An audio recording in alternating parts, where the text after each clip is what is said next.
Soybean पिकाला खत व्यवस्थापन करताना आपल्याला जे खत व्यवस्थापन आहे तर ते आपल्या शेतीच्या नुसार किंवा आपण आपल्या पाठीमागच्या अनुभवाच्या नुसार आपल्याला त्यामध्ये खत व्यवस्थापन करणे गरजेचे आहे। म्हणजेच काय तर मित्रांनो, आपल्या शेतामध्ये कशा पद्धतीने सोयाबीन पीक जे आहे तर ते वाढतं, तर तशा पद्धतीने आपल्याला त्यामध्ये खत व्यवस्थापन जे आहे तर ते करणे गरजेचे आहे। म्हणूनच मित्रांनो, यामध्ये आपण या व्हिडिओच्या माध्यमातून खत व्यवस्थापन, ॲक्युरेट खत व्यवस्थापन आपण कोणत्या शेतीमध्ये कसं केलं पाहिजे तर तेच या व्हिडिओच्या माध्यमातून सांगणार आहे। त्यामुळे व्हिडिओ हा शेवटपर्यंत पाहण्याचा प्रयत्न करा।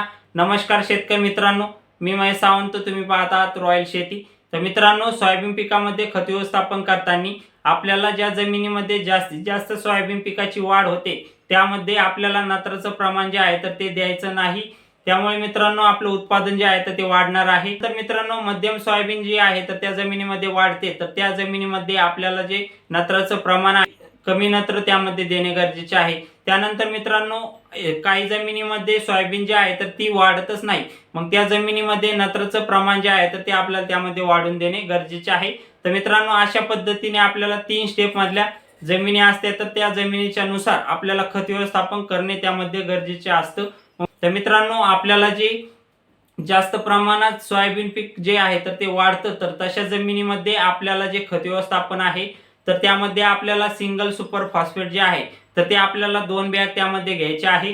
त्यानंतर मित्रांनो, सिंगल सुपर फॉस्फेट जे आहे तर सिंगल सुपर फॉस्फेट सोबत आपल्याला त्यामध्ये जे पोटॅश आहे, MOP म्युरेट ऑफ पोटॅश, तर मित्रांनो जे पोटॅश आहे तर ते आपल्याला 25 किलो आपल्याला एकरी या प्रमाणात घ्यायचं आहे। सिंगल सुपर फॉस्फेटच्या 2 बॅग आणि पोटॅश 25 किलो, तर अशा पद्धतीने आपल्याला खत व्यवस्थापन जे आहे तर ते करायचं आहे।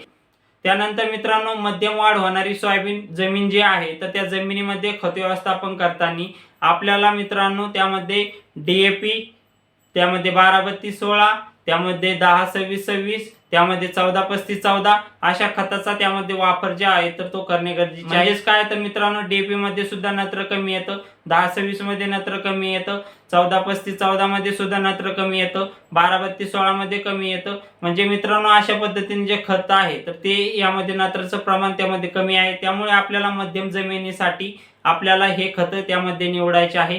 मग मित्रांनो, DAP सोबत आपल्याला पोटॅश जो आहे तर तो त्यामध्ये देणे गरजेचे आहे। DAP जर निवडत असाल तर त्यामध्ये पोटॅश हा 25 किलो आपल्याला देणे गरजेचे आहे।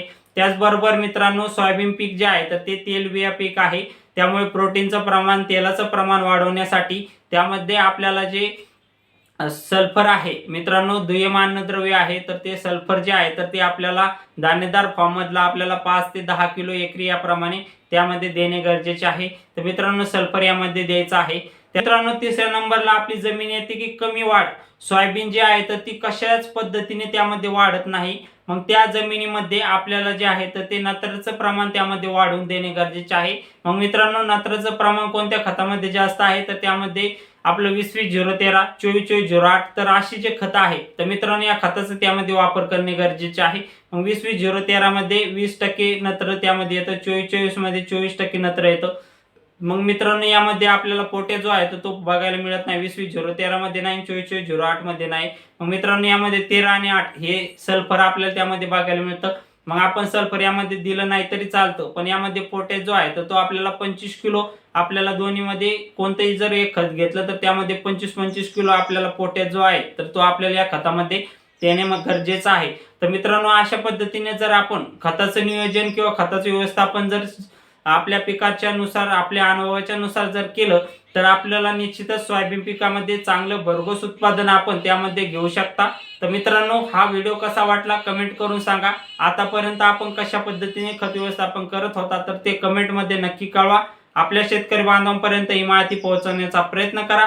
तर मित्रांनो, धन्यवाद। जय जवान जय किसान।